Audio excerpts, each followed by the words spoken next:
วันจาวินส่วนพาแค่จู่ตัวนี้พัดจังดึงอาก็กี่เกี่ยวเราเห็นอาดิ้งที่หัวจะก็เกี่ยวเลยมังไปจังอ่างอาเจียนเห็ดเราดิ้งดักตอลเห็นจังอาเจียนเห็ดเราดิ้งจานลังเล็กมังตาเห็นกติเละตัวนี้จะจันกางมองเป็นอาเวลาพัดปีคิดเฮ้ยเว้ฮบกันในตลอดเอวันริสบอกว่ามานั่งนั่งดินเลยนั่งงากังจัลดิงอีกฮบเดะกติละมาอย่างสมัยเอาคิดไปละรีลสาวเดตาจะก็เกี่ยรีลสาวสิทุ่มินพานะมันจำจะขนาดมังวินัยเลยเกี่ยงก็หงจังยินตัวนี้โคฮีหลังขณะเกี่ยเลยตัวนี้จันปะเทนินดามาอินพิวิกิปาทุเซจโลหิพงวินหลังขณะเกี่ยเลยกาดิลุงอามินหลังขณะเกี่ยท่าเบยินตูจานชุนเกี่ยวเหทักขัดวาเลตันก็หงหานาวเหกิดังตาเหกาลके पर कोना का हाथ मंगवा जो का हाव है बॉल छुए पोना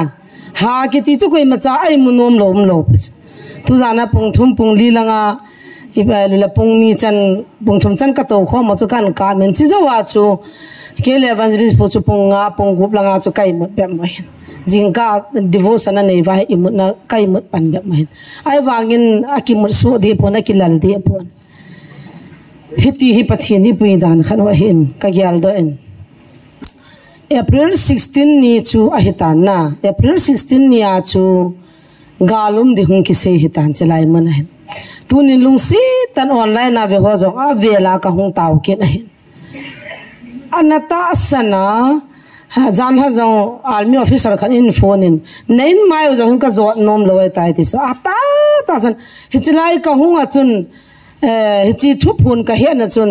नमेल मुदों का था नोम तपुन नैन मायो जो का जो नंग नी ही कम मुकन न थिरो हन तिलिवा का गाव सब ने हने तिस मेर शिट डांस आई वांगाई दा म कि थुमेन अता सनन हल पोलिविन का ता संताय तिए हल पोलिवा ता सनाय ता हिची बंगा छु तुनी हिना दंग sei pong ka ting Tuni का ngai tole I ho hin date 3 nia galama fall 5 nia ichi ni wa he noi nong ka pan ho hin ke ni chu April 16 a ka pan han ta chi ka na wa ki he dan ai le April 16 nia chu ipi ma ka kaw ham etile ke ni hin he so Kevin ni sin jong thilha sanga doi la kaw imanu ve na aki ho pu na ki mane jesu minin tun jong pastor khana hongin thila ho itina kana tina majiu ham ti thu hi yi ti la ho bungai sei thei diu ham ti chu ka question ho he tung ka ja he chu henge ki hilutin se yo te kho pon ken ka pin thania ka mel ma ka gial chu satana hi mi hing ka mel ma kha cham po हिची सतन चुका दो दिन हिचा जो सतन न हेन हो चुका गु दो आपथिन का हो सावन का मलुट दिन जो पथिन न तो आकन गेल है हिची तू चना चु कच्ची पी है कचा का नाव गम पी हो जो हि थिला संगा दो ल कावन अनि मो अतम जो है हिच हो जो सतन खोना को ना जो का गु आका की चू पिया का ngam चुका किला कम पी हिती चू के का पथिन हो दान चुले पथिन ना तो का ही दान पा चो का ची पी दान है हिची वा चुन दमलो हो इन पिन बुई पिविन चुले जानिन पा ते हन जों निक रोबोट थु सिमिन दong विन हे पान जों निन दong इन मेसेज तम पी होंगिन अमा ही इति दाना नंग को मा हुं थे हम ती चु नंग पो मा मी सोम द मी निन जान हा क्वेश्चन इन बोले किन जों अदवन बुद्धि दान हा का सेन हेपा पितर को मा हेपा इकि मुतु तुंग ले sei ताउते नंग से नै पै तु नि ला मी सोम ले मी निन क्वेश्चन नि बोल हे थखन इन दोन बुत नि कति कलल जे चुन हि चों नेव चागा sei te di lang बाबा ही कोई ही कहे पुन का कि हे खपो वे tin गुनगाल लंग मी hi विना म हो chu kan he na chu गुनगाल लंग मी आ chu का हे no कि हो sai chang bung jang ka hiven amoi guteng kot ailulati chile vai pheila jong gungal na ho he apao jong hi chum jap cho sabong ti ho na bong sang ko sabong ti cho he ong hoila ma chi di le he ti ven tena pao vai phe pao tho jong ko chum bele ve to chong la moi na yong na sathi mo he mo lang gungal lang vai phe ta na na saw ke ho la ga chumin zile chadinga nunga na holo le gun gal lang vai phe nunga ho na hial lo de na ti jiu la na ki lung dong ke ji a thu chu ka thi so ai wa nga chu mi hing zo se phamom po na pha jong po mi na po ai ta chu ka ki hiat na chu gun gal lang mi a chu ka hiat hin chom kha zo na ma hong ki pulu nin dam lo po ma hong ki phui he na ma he ai le a hong pui wa hin hichilai mana hin pui ding la hin pui lo ding hop ni ne ki so kim khatian pui ding kim khatian pui lo ding atiu ai chu hi ta banga thilha sanga ki mana doila kaw ki no do na chu ka ging cha poi ti le atak tak hi ti le ma ta chu ki bui o hin hichwa chana ging cha tam ji chan an pulu tawin kanum pi han tan taw na kan man pi han tan hi le ama jong he khan ho bang banga chu kamat honai tan kawa hi in school ka tong kho movin ama he ka dei chan he this ka ki ngai pin kalung si do pha na khana le tu na ya ma he tha di ka gon he ai cha chun ka manu vin ka taw pi venai le ha sal he jengin koi ko sau tam james kai ho jong ko sa bin koi ham he ti chun ama ha ki phungin hi chiwa hen asatan chun adal ha cha gim nei mong gim nei ta dal ha chun khuan hen a hung dam tan he nu chla ya he I ka tiam no tin na video om na ya olin ki ven ka ti he chiwa hen ama attack hung bol jengin comment room hina ma to nu chunga ka ge san anu ya ken pon ka ki phan zan khu khwa ma he ka chan ji attack hung bol phala hai the ji talo hai ta hai do lo phale oi pu jon to ka chu na ka ne na ma o ma khona ko ya kena keng ho ka to ka taw pi hana aung hai tha pha na ka ha ji ji hi chu ni khat thu hi lo ni son pi ti sun ka boi pi honin chom kha zawin counseling a hung zawin ping tha di ta na hi le chu na sunga lhagau di lo tai ki chim lo ding hin tin pin tha na chu ka khul han ta na hi le ama jong trinity ta pathin hi thumayum sa pau hi chi lungial chu chanai lo banga chu chian het khan thelo cha chun counseling ka bol hanin pathin thu ka ho pi hanin ka taw khomawin pha chom kha zo hin hi chi ahung pin tha pathin thu ahung hat ahung dam zo hakhat hani zo hin attack hum kinin zan khani azam gon ahung ki thodo nu ya chu kalum hen a thai kot a pha ho agin ke na ka kha le kot hung ta oi pujan ta pujan rom langa ka thokina ka dal hona kot phunga chu ka mat dan hona ka tu han le hichilai mun hin ke hoding in thilha sa hin thei powinge adam swingina ma hi hechi kaw ke man pajong pat tapong ka ting bol jong bol tapong ka ting kadal ha thing sel de tan nei ngai dam hanin namin se na tiong la sing ka tin na khu se na tiong sing ka ting ki phung hlang sa tange na lo ni lo han tan ati pha chun na zre jesu mana mana dal ha thing sa de ka ti hanin khani thum zo ta ka taw pen kwat bula chun al thu danin kho heta pon cha chun a ki phongina ki tholden adam satan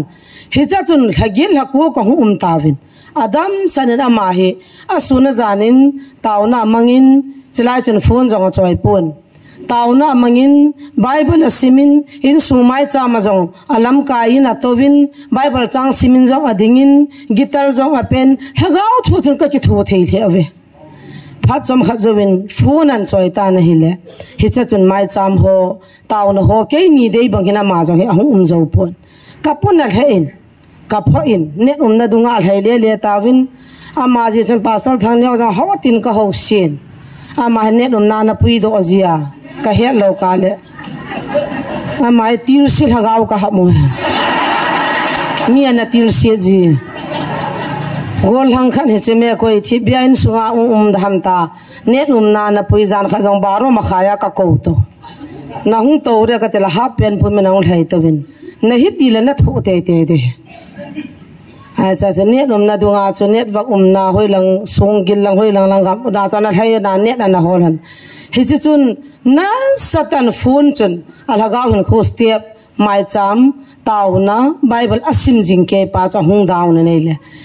awe pu zon jong punan ken jong ka punan ka helin ka pho hanin he cha chuna ma jong taw na iza ka chan hung jaw kinin mi hinga hi in atam zona ma hi anu oi sunga pa na ibon chike wa pa kai ni anu oi sunga I than su ke uta i ho hi than hi wa ba ba se se than hi lo pi cho i thil lau jong i la khil jin lam wa ta jong pe mi giap neo cha cha hum khaji i bo nu wa bible nanu nau bu no ma ka than nai tai ti chu pathin i bon chang ke wa i nu nau bu am wa alo pi ne dinga asim hi su ke i bon chang ke wa amau phung amau ho bung chu ka hang pu ya tim lo pi chu wa nu ya hu do chi zau su ke ta cha men wa nu ya ko wa chi zau su ke ta ahin la ama chunga lungop kai na nei ho chun hi chi hi chin khulam tenin a hilham ipi ham na ti ji wa chu pathin hil chit na ne ya anu nau bu apana kan thanai tai ti ke yong ka nu nau bu ai than ta chu nang jong na than hi ta chu hi ji kang he thi mu ngai ya cha ma thu sim chu neu cha jan han nin ha do be se ve nei le kan hil chin hin tin hi chi wa chun hi tia ka hum kum hung thing de hi tan kong ki wa tan kum hung thing tai hi ti chun ka ki thu bin pathin na ka tong khom ka ta ka hum ta ve nei le kidang ta April 16 ya chu hita jingka hi ama he ka taw khom lai wa he hung thu ta angai ngai pa thilha sanga doi la ka do bol kai sa hona ka tham han chun akibang ta pone ke ni chun doi la ka wa su gim hon an yang bol kai sa na je sumna ka tham han chun a hi ta pon aji chuni da nga chu hi ta hi khalo hin a khot la ke akikanin alham ta pon akon banin hi chi wa chanal thu ipina na hung bol kin ham ka tin ka tham hanin ka taw han le he thin the han pon na te tin a chi ta lip that hung ki thau do he ta che April 16 ni jing ka pa na chu 26 ni chan chu tes ka bor na man ni khana thum ve li ve ta chu hung jing kenin ka her khan the han ta lo pathin ko ma ka taw ka ki tu hanin ke no taw no ka han hon cho chilaya ta he iti tam ka kum han tam kai ti kina na ayo koi hin ni tir sin wa koi hin ipi ni taw pi ham la ka heta pon ka ki tu to la ka ki na le hon nu pa ki tu lo ho ka ba han cha ati la cho ka ki tu cha kana amen ka to na ka jon na thung jen ji cho ka taw han ke ni ka ki tu to na ka thasi hon jong ki bang ji cho ki dana ki hepa le he thim na nei pen ipi ham chi thil su he ka ti han ta 26 jing ka he nei no han chu ka he doi la kaw thilha sanga ki ho mi sunga ka lu no wa ka pe pha no le ka su boi phala nei no do han ta banga chu nei no han hin ke hi mi pa na hung kai pon mi su boi ya hung kai poi liang lin khat ka hi e a ki hen ke ven wan til ho nei hianu na pathinu hing jing in thugu khat ka sei do lo gu no ka bol gu no khat na pathinu ven sei do na ta in so le het ke ni chu pathin lung sin al hagaw he khan theina ka nei hon ta ja chu ka her khan hon ta o einin 16 ya pa na 26 an in no he nang pa in no khil ta la ka ti hon ta ni no hana ka chia ni ko hana hung the kai ta pon ke hi nang ni pathin jong hi ke pathin jong hi hingjing pathin chun ka el kale ma in hian na thu se dinga in so le ti nga ve se chi pha chen ke le evangelist pu jong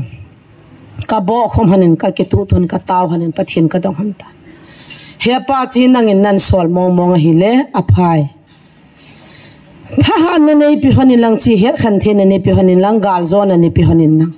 phat chi the ne nei pi han tan ka taw han ta ka taw chai han chen hi le koi ne hi ya ipi bol go ne hi ka thila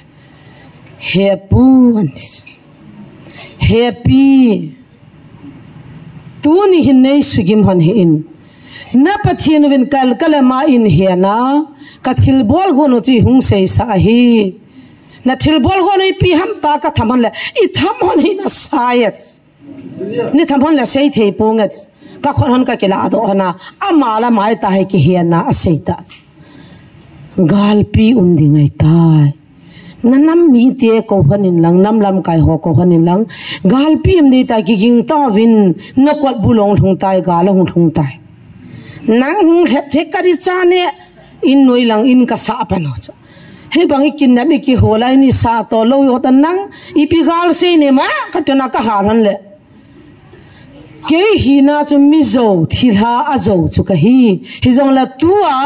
thuku in sei sa pa hi a hi cha ei sei sa na pathi no yet adi cha nei sei sa hi cha nei sei sa hi ka bol go no thil di lu ka bol go no chu na pathi mi ni sei do sai bo ve ibira chu ti lu han nei hona mathi ale pathin he pa nang in na sei sa le a phai ta taw na kaman ki nang in na sei sa la bon in he pa hin sei do satan o ki ho chun hita bang thu chong ki sei ding le ke ni ham pa sa lo am kha chu pathin ni mang le phadi ya iti dana chi thila cha to gu cha sei do sa ham thila ho na to gu chu pa sa kha ben hung sei li pi tiam ke ni gial he chu hau sa pu ben hung sei ta to thila ho ni ta bang lung gial ne vin a lo le tu na na mu boi de ta ti chu ka hau sa pu bia chen hin phung le lung da mu ma chu ipi dana chi satan chan za ham ti le thil se bol dinga ku ki nam mi te ni sunga that se bin dinga lam kai pa chu pathianin an he nai kyang ta noi wa chut pha ding an son tu na hi chu ku ki nam mi te ni ma over satan hung ki chut pha kyang ta noi ya a to de hung sei do pa chu chin khulam le thang len sein ko pru siwa mangin no do lo be na koi dan hanin ama chu tu chan na ki phung na ti wa na buyu chu a hi pui Phatian ngai phatang kana to go no thil se bol ke ho hin ka chama ku ki nam mi te ka su mang go noi poi na pathinu to go na ne ei bo vi ti chula ke ho na ho ti ka mo khoi thei diu ham na pathin win na chung wa to go na ne ja chu ke hi in he na hi naw na to di ho na ga sei do de ta kong sei do ei bo vi ti ta ki che cha ai chi wa chu ni sunga na nam mi te hop thuma hop ni ki chai ding 26 nya sei ta nagalu zo na dinga lam ka khupi hen mun thuma man cha me thi ta ching kon panga hal mol ko ma khat ipine ta khumu jam ba langlanga khat silmat ko ma mun thuma na ho lam kai lin ta khanin program an gonding hichiwa chu mi tam pi garia hong ki tolding akile lang na mi git bo se akile de adang si chu sipai hilo ki dar hadan dai ta ala ko in program an gon ham jong ka he lawu ipium nam jong ke hello he chu nam pi ko ma eti di mong choi ta ta sei do di hong chu ki ngam lo chu ki kap jeng pathian ki dong jeng ka na hon shot ta chu ke ni 16 nya pa na ka pan han ta chu dia 3 nya ki kap mi lo pi sei to nai le akinoi phalam ta poi gang honi ni ati ta ai chi phana hok sapu ka ko he puai puye thilum dan ha di thei ta pun nam pi ko ma thu na ngai tan chi thu he nang hung phei ta din ai le ama hi ki sei sa tan te ta ka ke wan le hi chi pa yang chun se yang le koi ma chan ta san pun te phone bol han nang se hon ta na ti la tia ai wang koi man na ta san hon pun ti ti kit ka ta san lo de le pra se na tiam kan ti ke ko ke na wai kan shot kit in ki phin do ka ke na pi ji so ka lu hung hang ta ka ta san lo de le pra se na se hon na ngai ye ai le ipine ti ta ma ke mang cha kang ki la so he kin ka hyang ka het kha lo hung nui cho ha tin ke nei holding in na ki suboi ven pathin tha cha kha jong ke ko ma phui sam ding in an solevin niau ka sabe sen chule hilanga na ho ko ma ta ki phunga no ko ma hung ding chu liang lin ke ka pai mo je chun na hi cho tham chung ka ki suboi nom puin ka nuya pa ka solin acting khat zowa program khara go nu chu ka vet no la ka lunga hangin hui la go ka sola a bon cha kya ching pe ka pe mang pi la lung dong ke ve ni khan na he o a kang ha pa na hu sei ta thu sim khan he a zo khan ya tho go no cho drama khan he ha chi chui langa a tho ding ni wa chi langa cho ana sei do ta chu ai chi phui sam pa jong ko ni khu khale nang ni ko ma hung ding he chi wai pathin ma sanga ngai da mong ki thum de ai le a phui sama a howa le chung le ta a howa sab chu ke ko hin ke ho hin kin kanu ya pa ka solin ke na hoding ke yang se pon ko puru hanga che hoding ri yang sit ka bol ka pon ami ho jong hawai am an chali ho jong kha cha ka su boi pi kha po hita yang si chu kai poil van tir gi lo kai wanga chu mi ho chunga yang sit ka bol poi he chan gya cha mo ding a phat nang jaga se lung si num ngap sa chu ai wanga zowa bolowa acting a bolowa ma athia mang pi chulung da mun ki chona satan hon jong thilsia ki padi lo piu chu satan ngo ji wang wa ai le hi chi chu chan cha satan ho sapu ka ko hantan evangelist pu ko mai pui nam pilam kai ne he nom le phone bol ta ta ka tila khat cha nam bol ka nei pui nangin na ne ya ta kin jong khat cha ka nei pui I ti ti tam ai ta ka ki ho han lai ta chuni pian sei tam dile thil khat khunung chana na phat chit na hon ding le pathian lopi na nam mu hon na dinga MLA ni na ko hon ding MLA te ni family a doi ho chu na ma sa hana na hung pot diu ka pot do diu kyong ka za ve ti chu amo bola chu hiya chu hi cha chu hi chi tiang chu le cha pathian lopi na nam mu hon pa chu nang ni dinga na cha na hon hi de het ala ase MLA te chu ka ko han tan MLA te ni yang hung tan 20 ni ya hung 26 nya se ya 27 20 nya ka ko long thung chat no de 28 nin MLA te chong thung ta win ase bangin in sunga chun a bol pa hin kol gama ta khoi mol yang non thang neu a bol la ya kol gama na khoi mol gam pi chu kol gama ko khoi mol yang nu hi kol pa tu nu hi chi wayong jamona na he nu ta hiya chu kol pa ko ma doya galo chu kol pan ka doi an sat dan le ka doi dan jong se do tang ka te nang ni ko ma im ding am ta poet nei suling gam ta vet hiya chu kol liang pa chu hunga hi che mele pa sunga doi a bolwa lagu ma doi gala wa chu kin kan pi he ka se jui thim pu ho kul ho ka za ho thim pin pa ko ma chu lak gu ma pi wa hi chwa chu kin kan zuya hi jam le pa tha dinga ka bol hin el bo na panin ai no na zonin na hu da edis ken ai na counseling ka bolam chu ka het talo a thidinga pha na chu mizoram ka chi kaung kilia el po na e na nga wa ai no wa chu counseling kan bol pa ka hong gi pa chu hichia cho thilinga mai ta na ma hichi bachun hu don am tan cha pa na chu kana boyo ta heng sa chan sei do ta to a kung hin la binang hichi doi chu man an la do de kung kan la bin le cha chun doi cho hung do ta pathin thang wat man la ai wangin chapa ni ta nein khan hi tu kuma ka chai we tan ki chai dai tan doi mama ki bol hichi na mel ma teu mi khan ina bol he ta galanan bolding teo mi khatina bolet a mi ong chani ki dong la patri ke ni ma ka thit bi akit igala kunin boldam ki hello hi chukati na koi te min chu ki pandam ki hello ama ho chuna bola ama he tu ko ma thiding khat wang hing de ama cha beitan mi man tam ta hin khat chu hingin hichan gia chu phat chit na anane ya in hope na cha chu upaim lo phana 29 nya ke ni phaya ka chi kin ka chanu 27 nya phaya ka gatha ni kuching dinga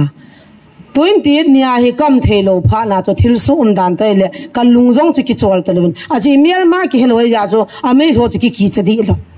ai banga angol ka bangjing ta no ya puin zania mi ga ki tha tu na puidan na chanu mi na solo go ne ti nai la tan te solo sora tan te ai ti khoni na thipen to sa tang ka ten adam sunga ji nei lo la khoi le kha sim lo lo khoi ai chi se ki nei thipen to sa tang ka dila mi ngol ne he tin kaung ke na hung ke han gari aka ka chu video in ka kanu ka tu par ka lu jangan be ki nai ba ka ni na da han ka pi chana window kha khana ka thum ke han hoi pur gari to video ka man tho kalung thi ma cha chai lo manai na sa lo ya ka anat dan ka khuwa zo talo chula 27 nya ka tha na 29 nya ka pui akang khalo atui sadam na ding in jong tu room jong chat van sang som kan pi am na ding kan su tu chat sang janam kan chaya ni kuching la ding chu kan da tha jan kha se ga kuching man kan pui ra tai lim ka mai ti pane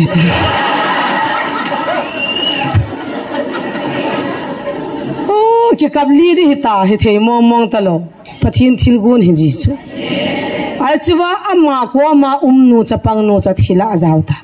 aru man khani na khalai ei mi ni bo ka chanu te mi khat bo sen a chaloi nu cha be tai ti chu ko long ta ai chu a hu do da ding talo apu do na dim thei talo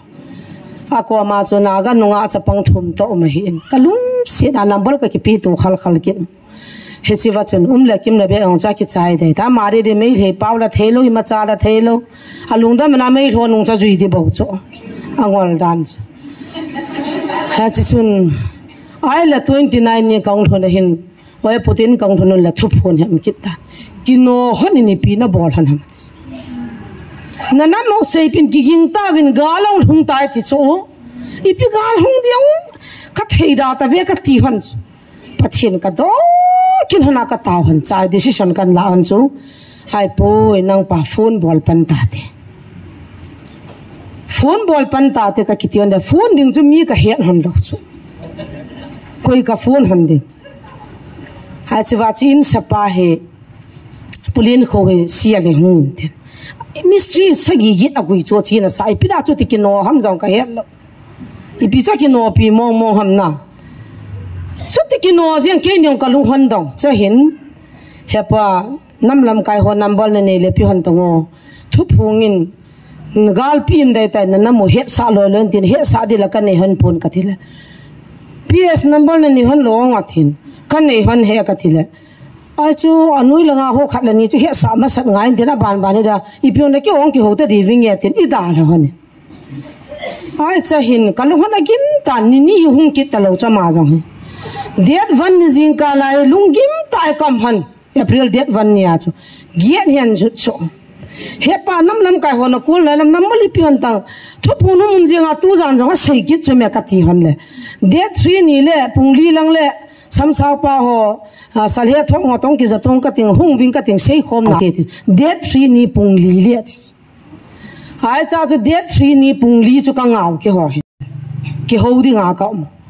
ala date 3 ni jing ka phung som langa rally chiu la gal ki panta nilha langa hi pungli ro na moi hung tho tho chu ai chiwa chun ka ki ho khom vinai le ka khalani ka to khom vinai le a ki ho la go ba ai pu jana sei sei jeng la iza na niam ki ti to jang chu himu chang jong lo I ma cha yang thing tum jong lo am dani lam kai ho ai na ne ki sauwa amara na gari ne ki chawwa ai ho hi ne ki chat ke wai ki nep ke wa wo lungmung ta num chu khali ne hiu chu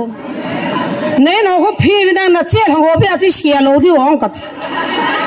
na che thang nan choi di cha chi pan diu he ka thi chu ke chu a hi a thiu chi me lungning ngam chu mi dang sei khala a tha diu bo chu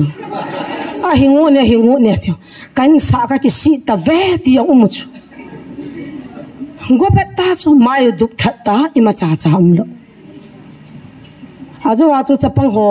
ko chu front nai la ajo kan so le ja khat pa chun chang thum khat pa chun na khimu chang chu chang niam chang thum ha ki poya thi ke ni le ki hai thei ta lo a ki phone to chu ka ngai han la ka ti han ja gari building nunga ti ho ve ri dan cha boi ja dang lo dan ta I pi ngai nom la ngai daw le ki lo ding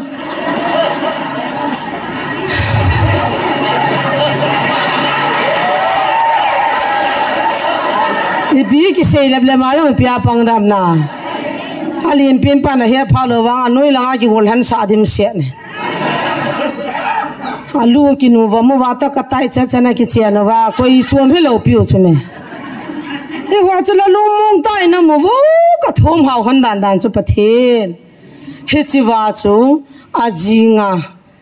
de 3-4 ni a he I pian sei tam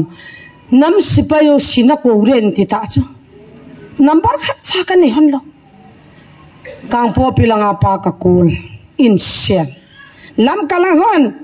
pathin chi chi chi se na tiwa namara na lamuwa chilkhana sofa le pra ta chunin ko lo ham hello cho heo lam kala ho ki jong la phatian ngai tengem alam kala ho chal him mangwal hagao bu hung kon do no mo ai mo cho kang pho pila ho kon kyo kam lai wang ta cho ka he jiu chume al him hung ngan chang hagao bu wak ngan chang dana ki hial chume lam kala ho he miet siong la hung tiao jong ilung dong am chanu jong ilung dong ha mo jong ki hello ai kholanga khum la mi ku ki thing san in kyo min tin ai lo ya por dana ki hial mo jong ka he lo cho kang pho pila ho mua जाओ कल सिची पिहम के हेता लो हे आई जा चो कि लुंगदोंग चोकति आ मांग चो का ओइ मोलो लम कलावन छिलखना बटान तिन आई पोइ हेउ आइन गाल पि दे ताई गालिन ताम दे कतिले यम सारा ले yang chला ताउ पथिन बेल ताउ अथि नहुंग दे ही नहुंग दि नंग जोंग न को विना ता कन को ने कतिले ए बोय हातांग ताउ तो न हो जाला नम दम ही जा ताउ न म हो जाला क्यों हुं की गेल नंग कति बोय हुआ फा चो अन दि चो हाय वांगा च लोलम जी जा बोय फसल हो कि मि सा के वा ने न वा न जी तियो हिन लो लो कहि थि न हाय लो इन nei pu ka lu chang he ke ya lol ka he ti chen he no chen le chi chu hi ji pu pi e song lol la nei hi chen he no wa lol lu chang chi ta bang lin rong le lolam lo la chat thei lo amang cha lol lin thim he di ya ai le ama hung ta pon hi jong la no ya hon so le pulhun khu son sunu langa pa ekol sa kin ka kol le a number chu aringa chin adom tapun ai la ba na ho he the ka kul le an dom ta ven bos pu chu gang chala pathin ka ke mo pi ding hetin ako ve nan sol de ka tile o ja pi hung nai sai pon te iki tuan bona cha dangai pon hung nai sai ponte itabang ko jong la chun kin ka ko wai poi ps na ko poi pathin na ko he kin nam sunga koi pim jong ka he lo koi ki mutu mo ki mutu them jong ka he pon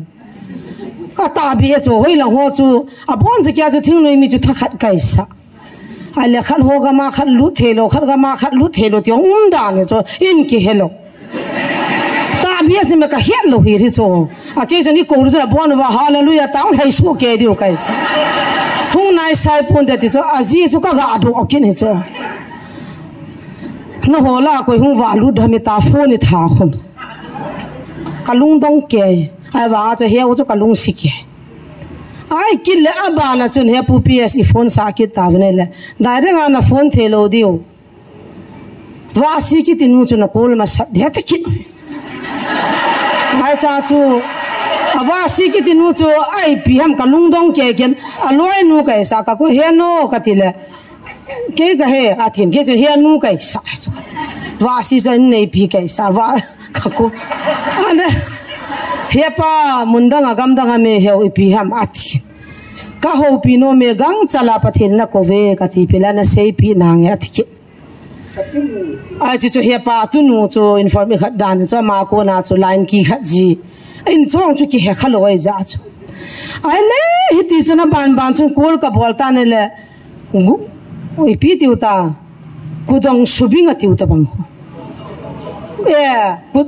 ku chong subing ati uta bang abi chene ni ma cha cha upai m te lo e pu nang chun ko to ken ka ko ja ko ma chai thelo me ka tile thakhan hi chula thi ai le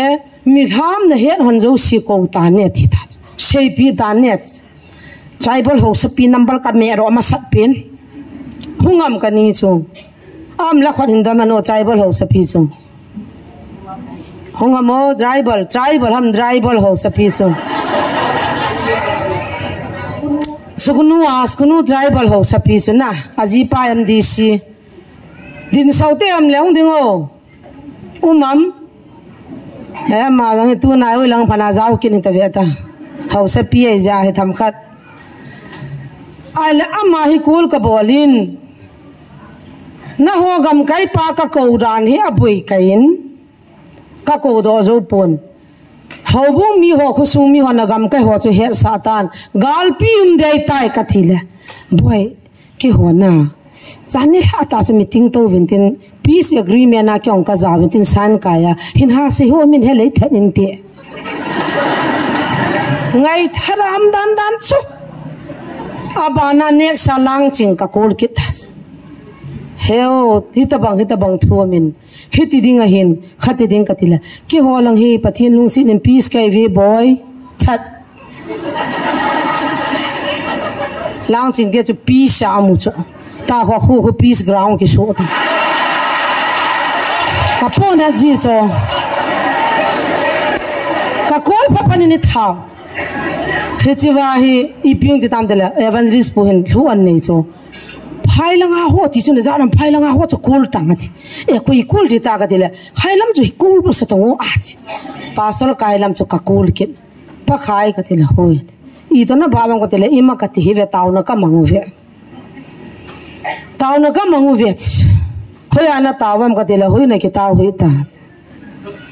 gal pim nei tan phai langa nan ku te ho jong ko do ta na tin kalunga na khambe se tan kan ko ne hin yam ta khusung mi ho bu min ata san lo mai then hi jong le na lep tom ho na pa ta ho nai mo na van man ta mo chu si min lang na zinu chu hung tha don lang nang nam jong lo min lang alu la hung do han tan boy phai sunga na mi te ko do ta na ti ya ka til ke nu ya pa sol khailam ta kang po plana ki taw sa ji pau ama han ya wa pa na ke to kong ki tho hen taw na jong ma thil ha jong ma ji he chi wa chun pa sol khailam chu ka kol han tan heo henge na thu se chu ka ta sane kan ve life jong adi en pa sol kha jong ka hin lai mun ka dal ha ding jong a ha in chu jong le phai du hung boi la wan noi a ki chai hi dei tai phai du hi mo boi pun te thu punin phai ho ko do ta na ti boy kat henge ki ve nan te ha tawin hung taw na ha panin hung pokon lang ai wangin ching the hanin ne in gai ken han jake ni ching the hanin ne mo se si han hin ti na hi chong mi dang ho kul han ten mi lung dong in de mi na su bui han de ti hi chong ajinga ka kul le an ki hon loi vo ki ku loi vo ki no vo hun la hin zon vo ki tiu chu fu na hi pina pol gon ham ka tiu le mun khana ka ki su to go noi tai athi phaya building na satata inei go na satata kurul sian ho chu ki pa ke ta hula in mun ki chua ke that to jong mo khome ai le cha chun ama be chun thopona min hiti dingai ta hiti taute tingam le chun phadi ja ama yong chuna ta san wanga tingam ta lopus abana kang pop langa koi ham nu te pa te sapal mena tunin jong inu khana hongin kaneu la ya ka gan the lai wan chang kana kila an jiu an chang ke ji ni ka pat na la hen kan nu hongin azo chun ka taw pin an chang chu ka sa dinim ka sa lo dinim ka tila sei he na ti pathian he ta mi lung si thiam ta hen amo hun ho ka ho jiwa alo wa ka kon jiwa an chang sia kha sel ni ka kilo jiwa ya mo hoin dunga he chi nu chu lai mun hung thun di wan gam hung ta bang ka gi gele tina zo ven hung thungin ka taw ven kul thei chan ka pi ka pu ho ka kol ven koi ma cha cha ni ta san I mum na wa taw na mangote ati ven ei hamon ven gal pim ning chu koi ma cha nom poi ai wagen hi chin zan ma chun gal pi na sata ke panta phai sungai thiu mana ke panta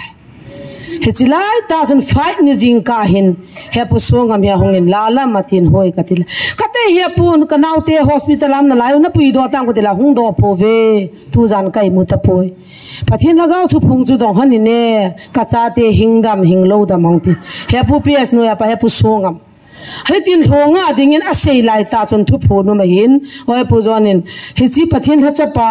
a cha te naw te bit di hinam tela a cha pa cha tha khil diu a tha go do amat dioi wanga van til hon an hu do de ji cha pan hilai mun ta sani ta lal cha pangali sa pau khamul pa hona hung lo ha a hung ai cho to ni do ma ja lal cha le azia cha te hospital lal cha hi lamlong bazala mat wa gari yo sat le lewa khoino kilu go banga lu go nu tas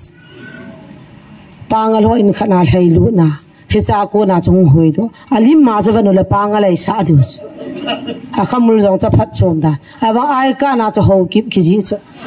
ho kip chung a cho tel sing ki ji kit na lai adu chan mong diu ta hi ti chun ama ahu do thu siman se chun he pa cha kaptan ke niong ka kam han ta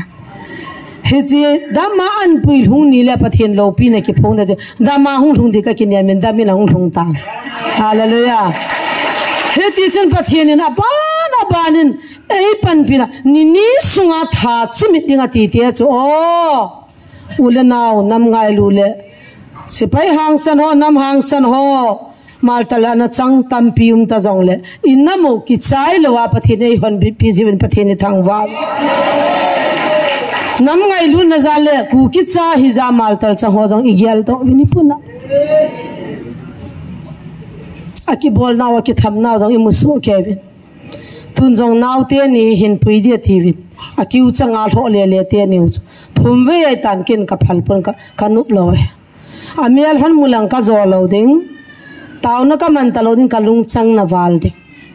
heya chu ka za ada ka puisa lo ahung saving ikiu changa mi khanin lampia in gor kha la ban na kissa ki ma kol ga ma se kol ka vo chola ka ji pa khodong le me chwa ka chi le in got cho ka to ta han got ang ki le langa lai an got kit ke trek su na ka ki van he so me chwa ki chi walking kal hai ka hung thun na ta langa he ki hat mo ta khulanga chu mi i training bol dong ki gyal do ji hi so kol ga ma cha fit tha na ki ai le ni ve in gol pha na ka ki le he ya back kit ka bol kal hai phai ki na sai kit ka bol kit alola ka mana na du be am ka this me zo ho cho thip chan wa Chinese wala ti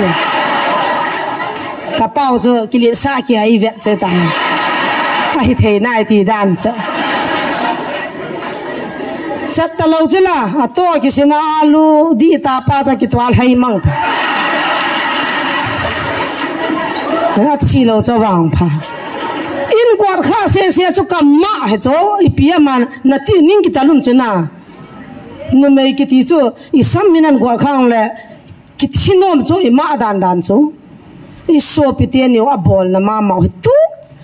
I hin ka hin khon ngai dam thei dam ko gi gyal lo chula pathian ha cha kai wanga ha kiwa mi ke ka num na ga tham ki no ama nyang ho dong pe vai pe hu han nang ki tom ji hon na phatia thi pia chi kin hon chu ka thi ka ha chang tha ji zo ka gyal do jong le kol group lin ta kol ga ma madras lang punjab delhi golanga group lin ka jaw no sa ka choi lu chu ka dab lu chu a ka lo pi chu punjab ma christian emile pa kom group ka jaw law na sana ka dab lu na ma jaw mu ka po nat mong ni thum pu jong ka kan ka ni on lo chu ka ni ji on lo ya ni thum chu khat jong ka te lo a thi ho chu lang khana ki chi cho a kap liu la thiu le a te liu la thiu le kho he ta lo van ga mai nga di uta cho mo a hing chang ai ta ki tham chu ko ha mangai dam thei di ha samong mo so si chu ki puna ina mo huti ta jong le chan chu hung jong le han pathianin tu na mal tal chang ho le su gi ma chang ho za ina mo chu tun sor ga mai puilu na diwa a mo chu e fe nga hiven a mo chu missionary lin pe nai tawe ina mo wa dingin tu na lai mu na na za o a za a bi a za o I ma chai po we ki sei phan na kham jong ai po ye pathina jangina ma on a ma chu 100% ma ne pa sa ta ki sei phan na de wam po ye khaja cha thinga cham kim lo mi lung thim se mi gi lo mi chon singan ke bo aja ho jo nama dinga pathinin nampi wan gama lu thein dinga missionary ma sapino cha long chan ho sugan thiam ho chu evangelist pastor nam na tong lin pin le pathinin am ho chu amo za lai na modam na dinga ko ma san ho tu ni nam ho jong igyal do vin in sumi tia jong pathin in thamun na pi hen la lumon na pi hen la ka cha ka naw ga ji hi missionaria chi tai pakajin namako na mo ko masara than masara ta ana thung ma sai ta ve tina mo jong lumon na ne yo han buldo he kyong ka so pite ni khong sai venga get pa ma jinu naw ne yan do ma atha pau chu ka naw hu chula tu chana nu hungja kap kap jing au chana chilai mana cho tu la kai liwa kai panwa thau chula in sungmiu thi chula ipu na nu chula inam ho chula la mo se missionary na chi wai tan tu na pa kai na o a za thing am lo na sunga za ta banga mi chon se thum ho cho ina su to wai na za o hin kilisa na de hoi thona de wam pon imacha hichi ti na de wam pon aji chui hoi za lo koi ba za ding ham hia chu tu ni hin ka gel don pha chi sa tu jan jong ka to khowa wen ka gyan ka lung jong hal honin ke ni kai mu jong kai mu the hon pon o nam pi na ko wa jan khowa ai to zia I kol jong se nei ki don lo ki su to ta wen tion ki don lo azo zo na da le tu ni chana da pai zalwa pathini su to thei ta lo cho yung khom thei lo ji wa pathini na to num chume honi to sa lo chume gam ti pa bang nei lun sau le ki tu moi ki tha gam di jewa I lun khom lo lai jewa I pi lo hi chu pathini gal jong a chai sa ta sunga ina ma jong phathi abu sai ta hi chi wa lin ta chu a san ji he lo jewa khila lo lai hi chu a khila sa lo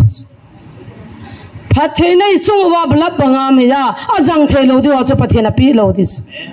sei gilin khun na kalia cho pi ji chapun mei thal chikim ata pa el gan kan ho kha pi lo pi chu mi ka kha di ja I za thei ding tiang ole pathei na cho am sa ki khai hi am hoi pen wa I mu ki ba lo la kan lo ta nga sa la nga ho khu pha be phulu mu ngai mu lo pi I pi nang I pi ti wa ki kheno ham jan laung kha vin la jong ka taw jingo ki tham chat naw mo ki chang to I ti la kha chu ka thara khani tha ja ki lin hi lo pi cho lung khat hi ja ki lin hi bo chu me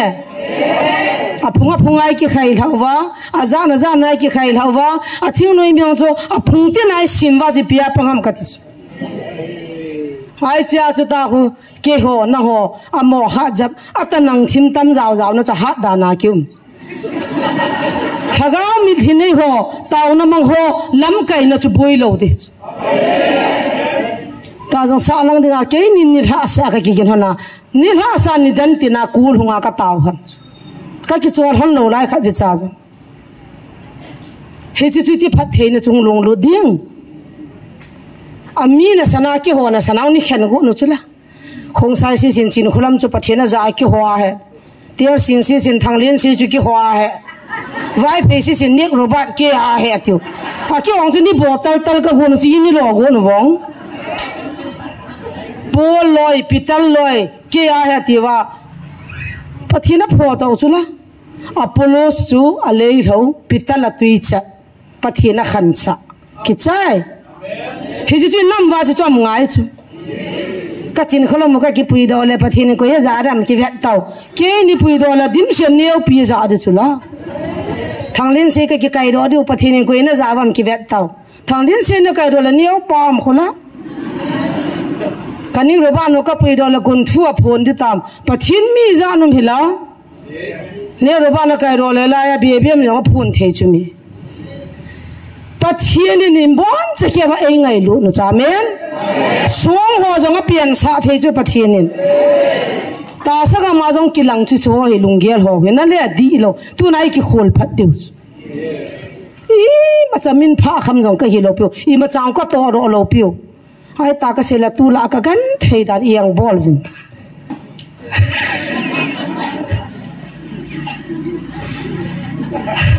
Haban jiri pui sei sa diu hami yang bol dan he sol jong na chol pon ki sei phan na kham jong I tong do povin I ma chai bol do poi na ti hen ka chol ti ta ding do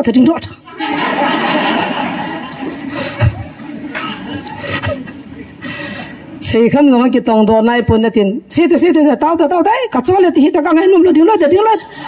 yang bol là chẳng ai này các bùm thô là luôn hầu nôm là chẳng ai này ta chỗ ipi cái chỗ là điều khát panan này vá xe na ai một lấy tia thô hầm kia lo phát hiện những thứ phun đinh nhàn ra lại cái một thô bẹ khát pa sang khol aga tadi nghe ta chỉ tàu khoáng thun cả là mi xóm lăng này cái tàu chạy gì ta sang khol là thằng cả khu phá lụt chứ sụt hạ cái na lại quay cái na khát cái na kiang mo za khawan khile chi ki ka chu ken mi som langa ho ka chai ji ta ha cha chung su ding nong ge ti la pang ti la ki chai belam chu pa jing bai lo hen min belam pa ti ta be he zo kiang ko khawan khile ti sanan khel ka chu mi som na mi nga ka chai man ji ke chu ga na ka gan ki ai la helanga ke chu ti ki ta me ti la ke he ha sa ta hey hai giống cái hai thằng mình buồn hai giống cái hai nôm mình buồn chấm chắc là bị hai thảo tết tao chạy là bún thì đừng là ngã khỏi đi mẹ cái chỗ đi bún thì cái đó là ngã hoa chín đal cái đi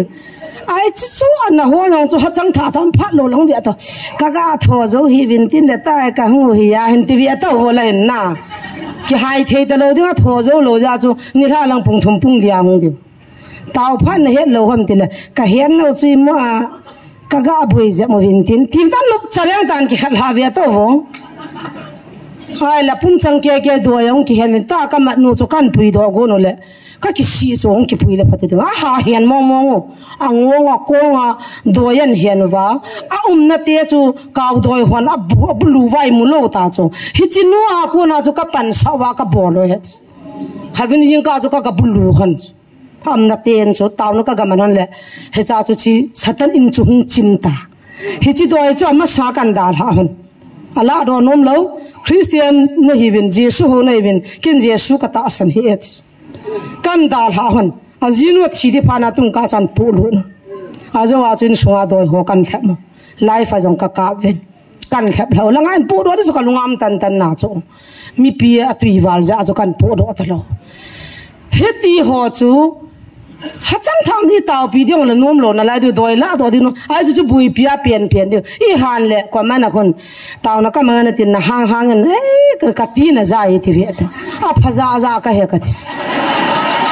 pistol ka ki pu lo hin na wang phat no ya pistol ki pu la ni khana thum bi ka chai dis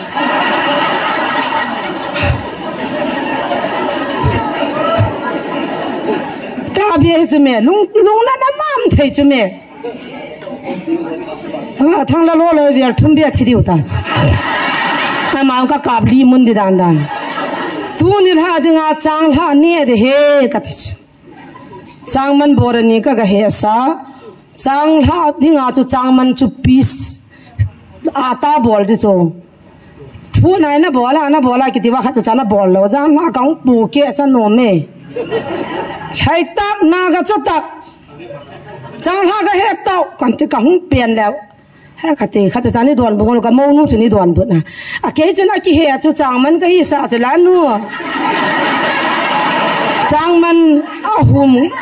rice mila ga ki he chu ka mo nu dai ra nga a tai sa ei pau thim lo cho thien la len ka ga he ta ti chila a thi kan sian common sense na ne lam pau na he lo ham rice mila ki he ki tang chu chang hum za chang ha ding ka ti pha la pau dal hi chu me ka thi hana ta ka han chai chu khanin ka pa ven thit bena chang bu an ki dop lut thang la lin na an puna ki phalam ta hu ba lut kamong nun chan do ma ol chakana ki phalam ta an dop do aja chu ka viela cha bon ma chu to kara se su vin ten aja ba ke ni chun cha ka do na ka lung hung dam na na kan ku dia jo ha sa thu vi atam ka hu ti tho cho ka git lo cho a cham kim lo pi cho bai lo pi cho noi langa pan a chila sinin kai mu thei ta poven ti ke la ka lung hang ke hin pui do mal ta hin pui to ka chi loi ho lup na zo sak chil kha so si cho kha cha lum thei ta lo ai ji chu ka chi ding lung ning ta ka he ro ki di banga ki lo ka lung ning ji chu ha sa cho ki lung dam na dim thei lo ki hang hi chu ai ji chu wa sing pa he hong pa bang nang se lu hang thei nei hang kan to kong kinim to jian ka ki dal di chan han jan ni kan ne lai ta hona mang chai nei ka ki na hon cha vet no ma wa ka ngai nom wa le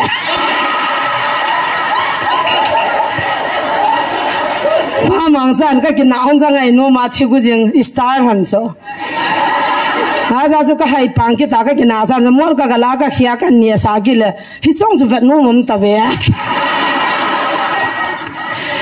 a chi lunga han wa chu ilung chima chu ki mura dan lo chu a si ki gyal dan lo chu he ta chi han lo le na jong lo ding tu la chang la ni ni lo ding he ti pi chu hin khon ja chu ki piang ji he na he ti a chu hing lal pum pum ka hi wang wa chu pathinin e na za nom wa sung lo na thing thing lo na sung an za ka hi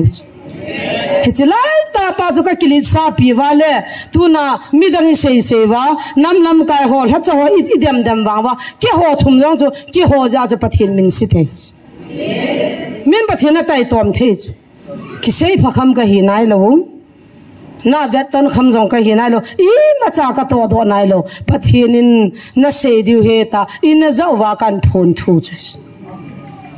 pathin ka thangwa nama dinga ka bol thei sunu pathin ne he za ina zaus nam mi te wan gam lut na dinga ka bol thei sunu pathin thu gu chang kha se ka he no chu pathin na za theology le pathin thu lin ta nya diary khu za ji chai ka hi lo piwa pakai nei piu thu hing ka nei kham awala ti lo jun na nei kham ti chu bible na nei kham ti pa khon bible chang kha se jong chu ka dam sunga ka chi pia ka ta sana ka follow le pathin na dei thi ne tam bitai ga he na ani ka chang som se gi sim do ja pathin lung rei lo na nei khamati pa ka nei khamu chu pathin na za ai bo ve hallelujah hi cha chu ga mang ka mat jiwa hi chiwa chu ka tawwa hi chiwa chu thilha sanga ka nowa hi chiwa chu pathin kam changa za thu phun ji hi chi mai chu ka hiu chu thu ne la pathin lunga hele ni khu khale ki ho ding ka khan khudi wan gyal di nga la lo di chu pathin nom ma chai sang ja nom su dang Soul jong tu lin ta ki gyal wanga min soul tu na mi gilo ho hil na ki nei ta pital pakai se le pang chu mi hil na ki nei ta Jesus jo do a ki khai li pa jong mi hil na ki nei ta Paul Christian te do ding pa chu tu na ki hil nai nei ta wan ga mi chinu le sol cha pul chi bai di bo ka nga la le pital ho sol cha pul ho chi bai bol ding ala lam dan na hona na chi ma sawa na nung wa kyo na thu se ta kan se wa ti di cho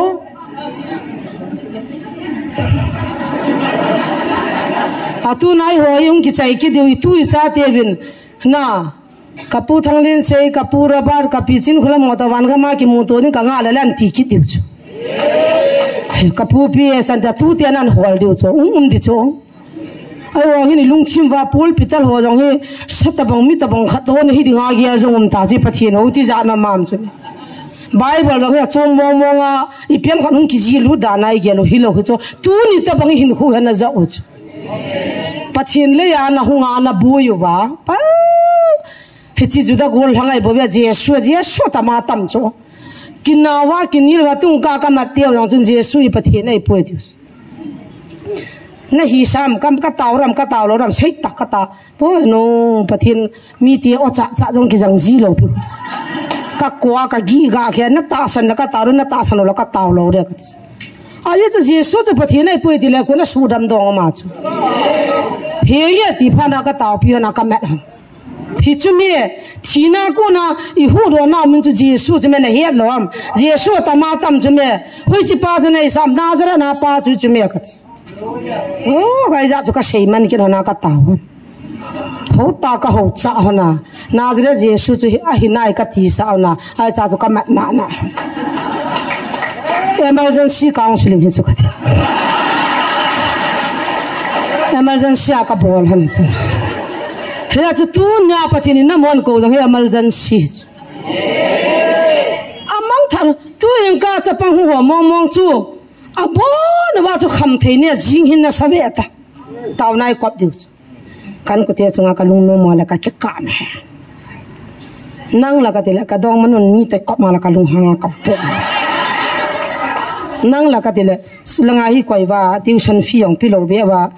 school la ka cha la kalung hanga ka kai lo kham thei ka ne khat nu ma chen tu ni ki khai li da ka ki gu na ni tao pi ho ni ti tho be ru le de kalung am am dan chu ka ti zoi bu zon ho pio ama na go ni lo cho thila ho na phu ni chme tu ni kho hi atu mu chme so pin hung ding o je su min jo le min ka zo ka se hi sante ding ta ka ta pin na wa thana to ta so amen to ki to i prove ji lo la zo la ke ni anali sa vin tin sei zo lo ka ni han chu tam wa i pe de ma chu tu ni ta ki khai li go ham ka de cho ki no he ta chu ki khai li lo an ti van no ama rong ki gu he chu satan na to chu ne he no wa jing tu jing la kaung shling a jaw ngai cho ma khamo si sin lo pe cha thil adi cha ka se tu na doi ka ma ti ong cho jing le je su ho lo nge le na kin in ti di chu kayang si chu ta be chu pathian ta san lo de la amo pathian chu na bol ki tu ta na nu ki bol ta ben je su pun ta san lo ka ti di chu kaga chi su khna sati ko le jing le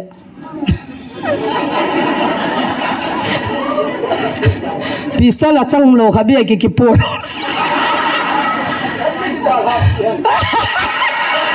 yes nu mai kai wanga de ya ka de thum ka nei he aging thei thum ka ki cho roi te tu chunga kan ku te lung dong oi ne thewam ka si ka de na be nai lo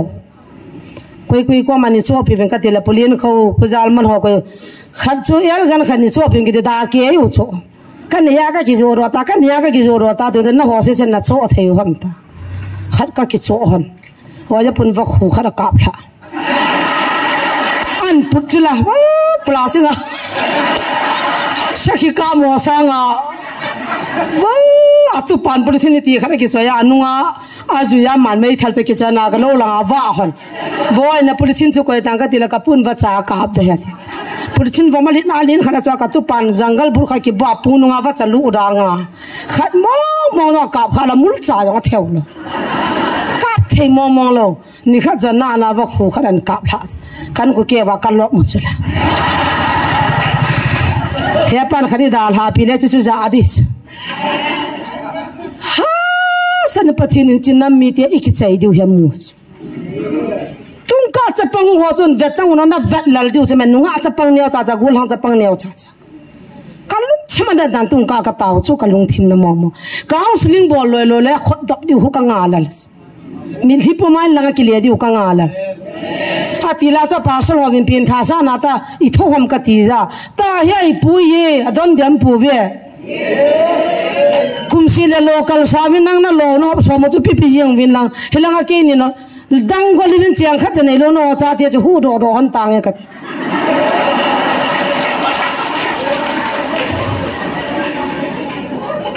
wa re si bom kha chang kam hon he lo jong kan ni hon he sponsor jong kan ni hon he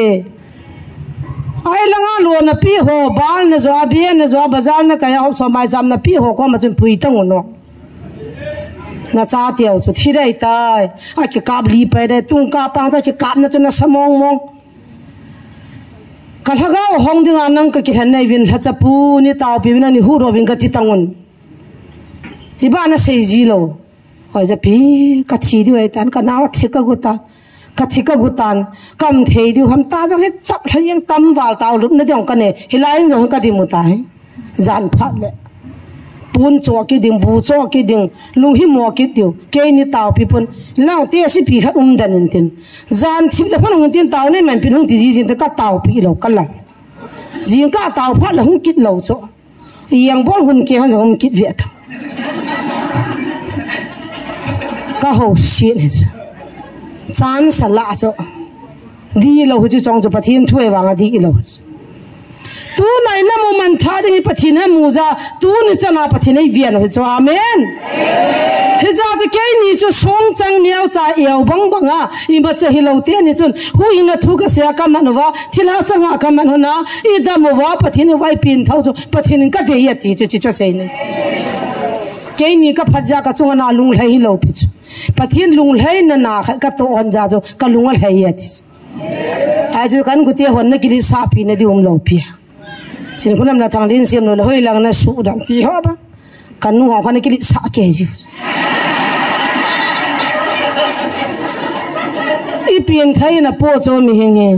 ka pin tha nya chu ke ka pin tha ba nga mi dang jong ka pin tha sa de ti ka gel ja tu na mi ka pin tha sa ba satan gal ka sa ja chu ton sor gam ka pathin hum pui ka chu gal ka nei chu ka gal chu satan ka te pi ka te pu ka ji pa ka nu ka pa helo pi amma bi hing ki ti chu ka mel ma kha cha cham lo satan chu ka mel ma kanu te khanin na mel ma li ne tai henu ne it ko yamo ka tila na ji pa na mel ma la lin pi ne he ka pau zu don lai hi cho ai nai sai pui ka khuni chu ne ka tis avia la nong sei te lo pi zor jama kanu kha jong hunga na mel ma wang ana sai mi hingin ka da theilo wata henu ko ya na gel ham ko tele na te pi ki ol hangen ka da theilo he a phana sit pastor lam chai ki do le 100% a he ne ka te pi chu ka mel mai poi ka khuni chu ne ka tis ka stiap me ka tis ke dinga ka lan lu ho he ka tis amma ta ve chin khulam hi naw pang chai va ho pi la ki dang dang gyan do sak ven ti o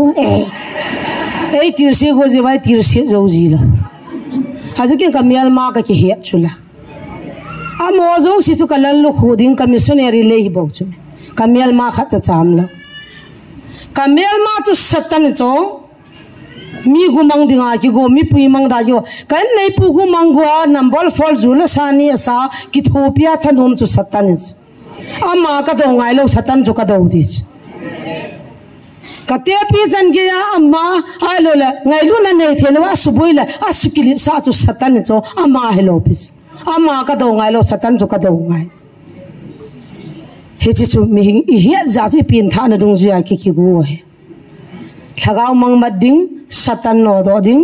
pathin mi te hu do van kam lu ding ti chu pathin mi te dinga number 1 hi chi ti lo chu pathin na dang jong ka he de po apla sa chi piam de la gen the ha sa ki thopi ding nang ma na ki ngai lu ba mo chu na ngai lu hi chi jong khu thil ha sa ta ei ma iki ngai lu ba mi dang ngai lu hi chi ka proof na hi tai se le mel sa ke sa nga evangelist pui ka ngai lu chu mot hoi ta ka khia khu kan ni angam lo ma ka ne sa a tu jong ka khia a design hoi thim lo a ki ho ka pi lo ka vena la sa ben hoi pin pa ho ka han do ja na pure he ka thi zanin kan ka monun le si chunga henu ka pu na ngai lu pe ne tin ka ki thu pi hin ama nai pin pa ka ngai lu thelo le adang ka ngai lu ka thi chu zo he ka ama chu na ho ka ho ding dol ta ka mu da ding dol ta cho ai wanga ama chu ka ngai lut pin ngai pathini to khom sa ai ja chu ka cha ten chu apru men pathina thang akidang ena no ai lo le von hoi pin kha jong chu ka cha le ke a sanga cha ma cha hoi ja ma le ka kipa hi chu ke ma ka ki pru na ka se hi chu ama ka khuti ba ta ki sei phat ni lo ala tu nia hi ke sangam dan chu ka mo nu bang cha ki pa a hin kho no ding le a he no chu kam khom pi hoi ka mo nu lung de chi pem jan niong bazala ka chi hon le ke hin ka naw hin kyang ko ti a chu kha jong hi ki cho ngam lal ke hin ka ta ka chi hon le lian ki la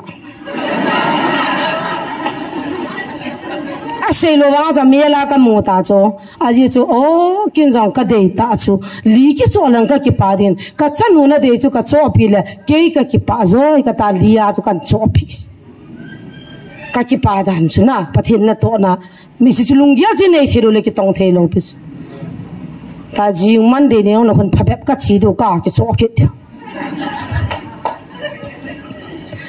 hi chu lung ya hong pa ka ya kun ti wam the lo pi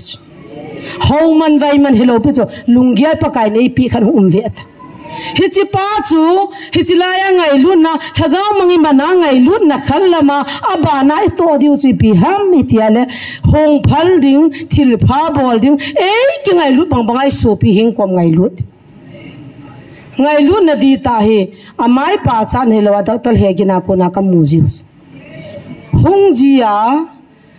ke se hello lai zo se tong khom zo se ha vet na asa khawa nei hi ama jong ka bhabi hilung hang thing di ta ke se na danu wa ha cham ta swan he so asa khawa so ding ni khan na zo mi chu jar ki mai van ji spu chu suma pi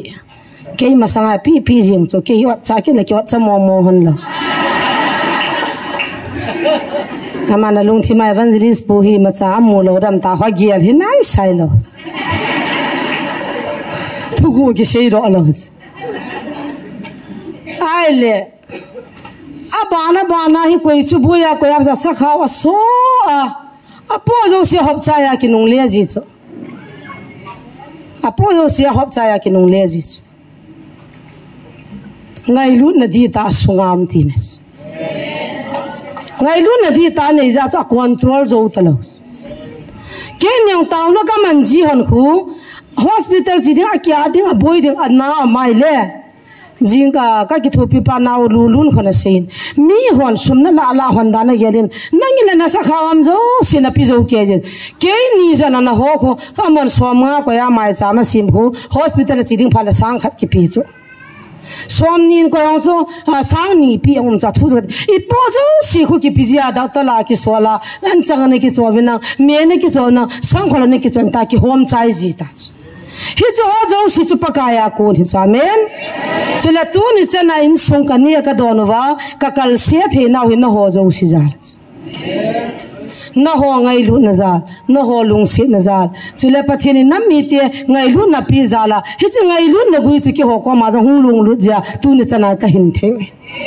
mai le ma za hatai lo wa pang jing ding ni ki ti mu fe tunin ka ki pai na chan chu gal hu ki pa til dinga pathinin ei na pui naw chule nu la pa tam pi a boi hon satam chu ki hen da na ki phon sai poi nam pi he na siwa la ko pro na chi ding ko na nam pi ko ma ki phu ho na chi chu la ka chi dai ta ve hi je ta sa hi budi hi jang ki ta po wing ka te a ju pathinin swal ja hung kai bo win ka chama hung jong kai po ve ati chu an he thim lo online na zanin jong pa te boi pha report hongin hi chi siwa ko puru ki henda na ki phongai poi hi chi mi pa hi ka za ki te lo de he ki hon pathinin amal hagau thinga adima pathinin na za dai ta yatis ki ho chu ka thil bol go no chu amal hagau mi za chu amma za ei phun sawai bu ve amma za ei sei sawai bu ve adangai poi amma za ei sei sawai bu ve ya chu ta pa na a thing pathin lagau thing in aza ding pathin lagau in am pi ding kion ka za ta lo du he ta da la ta ko zalan hung ta lo ding ai wanga adam lo ho sunga mi ho sunga thilha lu thei pon pathin jong lu thei pon na tiu jong zo hu tu na do lagau ki man ho ya bona christian hu hoin kai hiu chu baptisma chang hiu chu Sunday school ka hiu chu tuna na cha teo lai ki mana ki pe hoi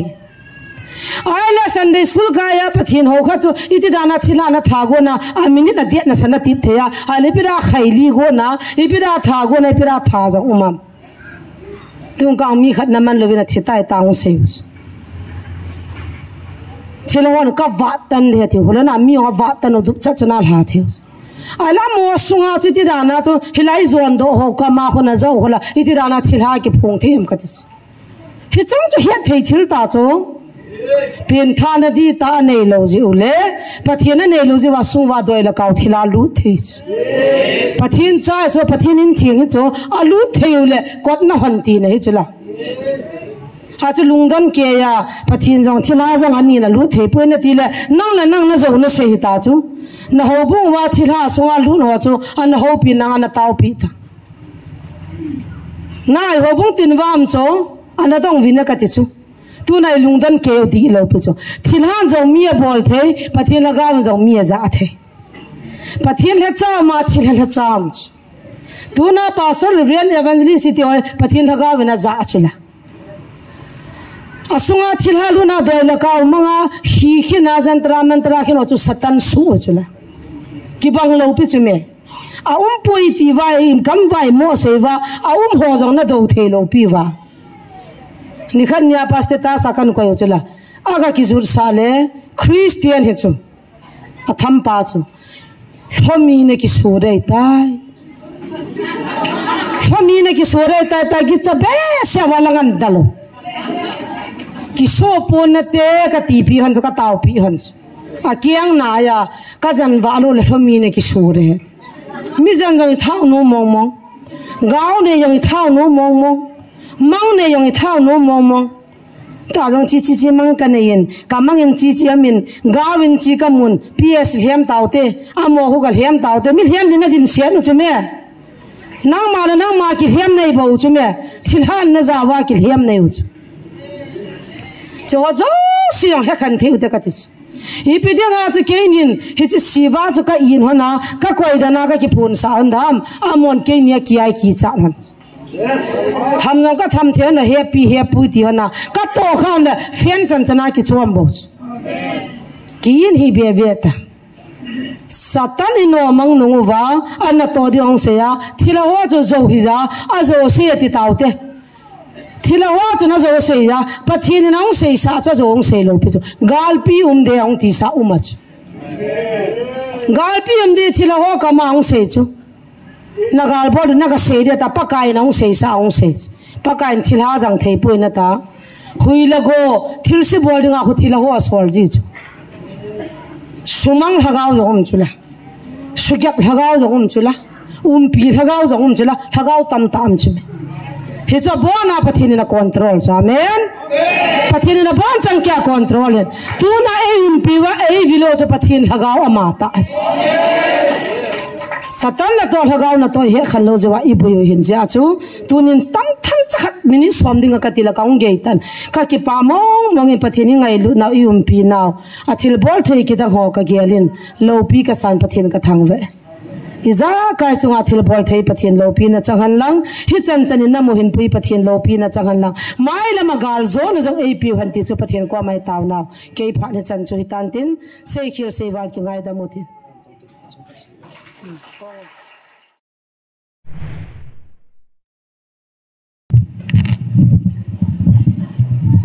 masan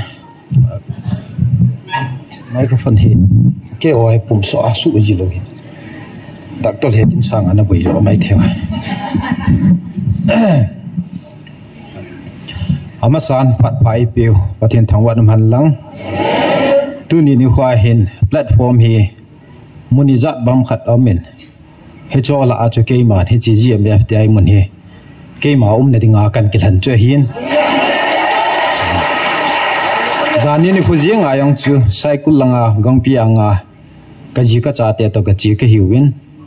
ai wa nga phot lot changa chu ya ni khat nya chu zania chu phot lot changa chu kai na yong en le tui chaw ne man lo hi la ka jinu taw na kan ki man sa lang kan jut pai pa ya jan ha chung tum ka hi mundang jong lang koi ma chan tu le tuai za le nam wai sei ding hoi hi le hin pathin in evil na pau iko na pau hi sei ding ai bo platform da wa chun sei be jam ko thu pi ta in politics ta ke sam ka yen thu ki se yong le ato be ding pa chu yi lo dham tin to na ding khat ma le pathin thu pi tai lo pathin pan pi na tai lo a chu ato jim lo ai ya chu hi chimun he ei ma ko hin dunia hi chimun kong lo ne he le khabu khat thin so ding a he kani koi hin hi British te khanga pa na mail hi gal chan gei thu chu tears of innocent ki tia he thildo si hung ki kim kya hin jelam hot ge ge ya hi chu detective mon thila khol do banga khoi e ho chunga crime thil si ki bol ho hi hung ki flash do na ding le kha cha hin hi cha hin editor guilds of india ten iti thu hol hawam supreme court ni iti tan lam ai ha le Keiman hechimuna ko na panpina ka thuma lekha bukani sut history of meite and ko ki conflict hi and branching go to hills mission hi ta jong ke ya kani ko hi to ayong and branching chunga hechi hiền na ding aya la mat na ding thu hi uma ke le le cho hin he chimun thu pi ma man han san na ni a le ei ma dinga FIL invitation ki bolham ai ha le piam khat je ya chu za le nam thu se na ding pathin liang ga machal na ding thu hi ji ta le chun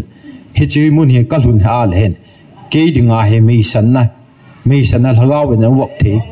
ki su mo na jang i wok the ya chu ka za le kan nam machal na ding le pathin liang ga machal na ding le kain sunga na thilpa ong lun ding tu jala chu he chimun hung lum ka hin phat chom cha chu iman diu hi che thin so na ding hin chong le a kyung ngal ja chu ni kan kop din holim na ki pa thung khat ka sei no min he tia ya hin phat chom hoi iman khila le angai lu ta ki sin ni dang le clarification en ki chai jin hi cho che kinum pon pathin ko ma kilhan do na khat ni ute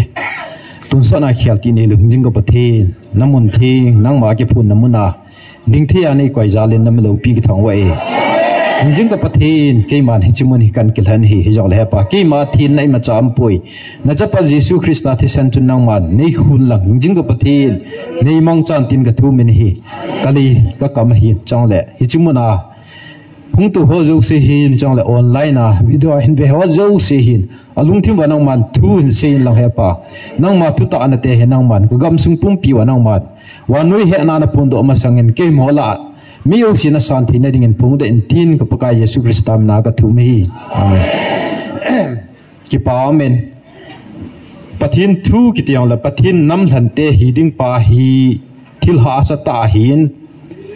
pathinin no a khanga mihim te ani su mang chu pi ham til ni phlim te wan til gelu ho chi ha chu leisi na umwai tai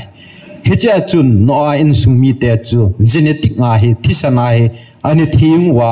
amo chunga chu pathinin achi dinga ni la do che hin he chi tui sang le na ta sawa ki su mang jing wa nga chu alhagau hi leisi na ki ve dan hin tu ni ni hwa e pui pa te win doi choi kau si kita thet kita ne thet u che hin tu nin hi chimuna pathin thil bol thina tha chong kilangin doi choi hon jong hi chi pathina ku he ti thei win chong le kau so jing jong hong ki pung pung win hi hiong hin pathin hu pau hi occupation professional jong ilo occupation sumun pai mun de nga pathin hu tam pim ji wa hin hi chi hi a chi su thei pon hi a chal le ding bangin a chal thei pon chong le hi chimun hindam ho hi occupation a pathin na tong ho hi no min mo ma ho chi vat na le la ya alhagau i bui pi ho thagau thing lu ho cho men chi vu yong net cha chuin hi chi thu ta pian chuin a hi wanga chu ta sa mi ma pau khat ki thwa thi san khat ki ai tia la chun seida the hin ai yong la pathinin nam hlan khat nai ni wa a thui char te te ding am pha na chi ho na sei lo thei lo i hi ta lo yi wa chu i sei jing o hi tu ni ni kwa hi chi amoyong wan gam lu dai lu lo dam chu pathin kho da me ai yong hen tu ni ni kwa do hang chunga animal not khi apupa animal not dang chu ui cha na ni kha thia le he cho ta bang ta chun e hon chan ni hom du ta sa hi thaga wa chu pi dham ti pa chu chi cha hin tu ni ni khon hi chlai mun hin dam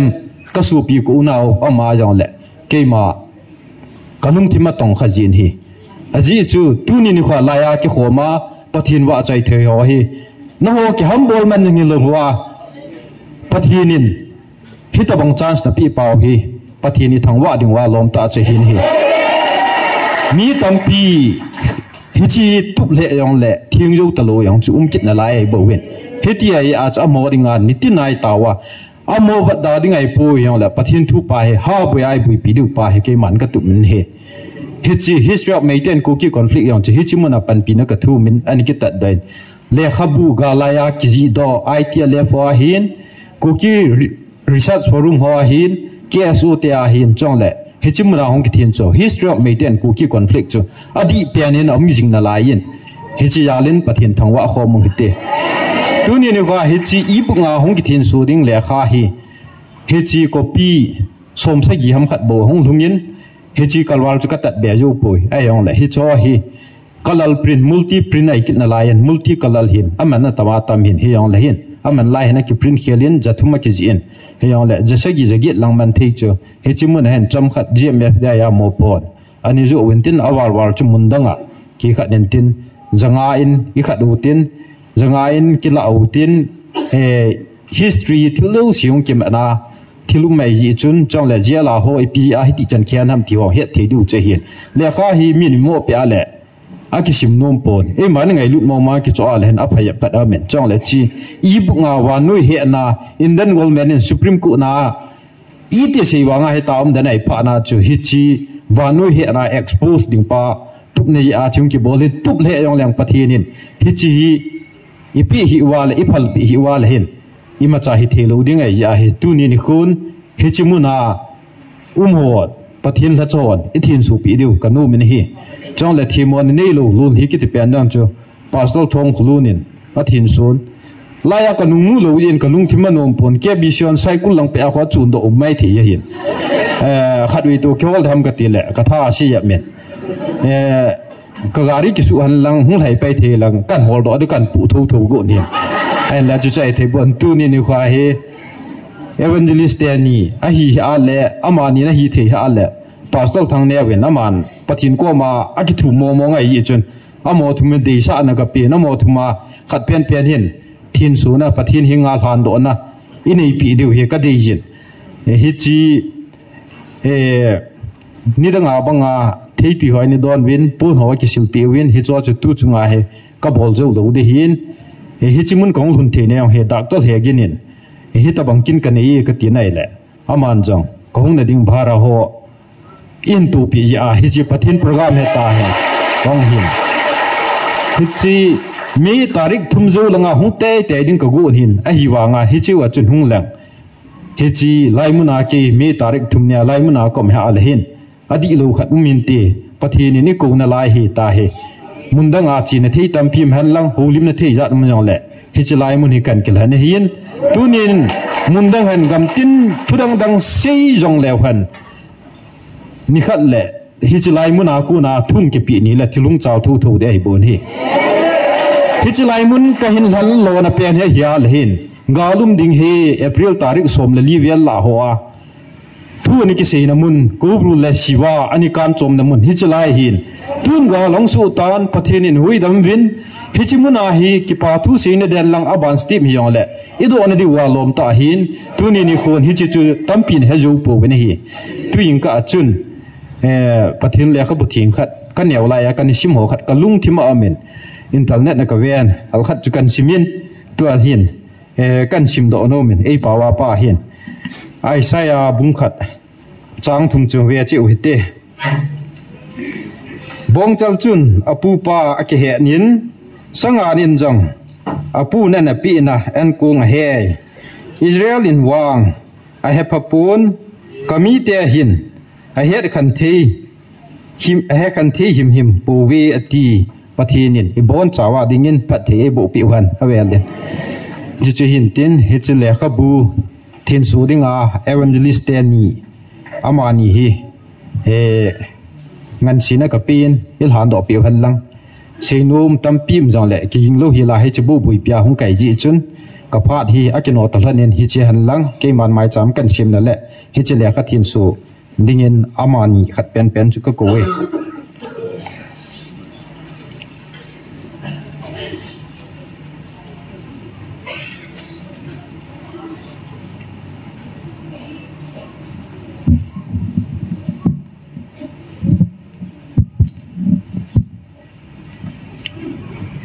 nini ka sumang denga e ki gongo tunin kumni zen patinin aban tha na e kai hoivin en puigal kai taun pa patin thangba ne peve tunia taun namuna hong koma online na ho hi jang le na bon chawin pakai jisu krista minin kangai lu naw chibe ka hin pevin phat num ta mang thea im na chungwa pa patin thangba na sang pe ni peve chita hon chun hetabang thilopi ta le khabuk than do theidinga ium zaluvin avelin pathin thangwa na ka hin pe in chithin so na le pathin henga than do na in nei deu hintin the tears of the innocent akitin the life of Kuki prisoner inside Manipur Central Jail Sejiwa Mangboy Hokit spokesperson Kuki National Assembly Pumang boy ho ki pathin na man cha hi chi le khabuk ji do thaya pathin an koina chunga pa pathin thangwa nei pevin hi chi le khabuk hi tunin ke ma pa kail hacha evangelist thanglin sein pa pathin cha pa pathin lagaw thing pathin minin thin so na kanei ta na he pathin henga tauna na neute Hallelujah pakai hingjing hat chunung ka pathinu tuni ni kholopi ta nei musawa na phat na te ho sei khoma hetabang kin lopi ta ti ho mang thia nei koina chungwa ama sata in ke pa thu se na min thing lopi za ta kan thangwa wen he adein na thachapu mang boy jong hetabang nam ngai lut na aneya apan la na te ho tunin atha ben kamuwin ama zalina min thing kan thangwa wen he nang ma angai lu zia anama ngai lu na he pakai dam na pi a tha le jong pha tampi senga lungthim na pi ti homang cha a hitabang le khabu pai mo ta ji do thiana koina chunga na min thing lo pi zaum ta kan thangwa wen he e le khabu hi pakai e pi jong le nang ma na pan lawa nang ma na man cha lawa le iza kai pan na be he tuni he chan ge tong do thiana koina chunga ki pa thu kan seven le khabuk hi alhun na chana mi te simnom na le ailo le asim zo sia dinga jong ta sa la lagawa kanam pi di wa dam na phachum na a hi theina dingin nang man na man cha din na kho thinga kan bop sa ven he pakai he chan ge nei pui hoi na haw le adia na thacha pu na hen pui hoi ya he chan ge tong do thiana koina chunga ki pa thu kan seven mailam hin khwa jong ama jong ta sa dam theina na pia lungthim chi na iza kai hen na su hat pia lagaw mit ba na jong na pia na ma ding le na lenga ma ding a pan la jing thei ding in ama jong phat theina bu din kan taw pi vin he le khabuk te na khut thinga hen hanin pan pi ngai hui hing pun na je Jesus Christ minin kang taw vin he amen ka ki pa ke phat chan chu tan te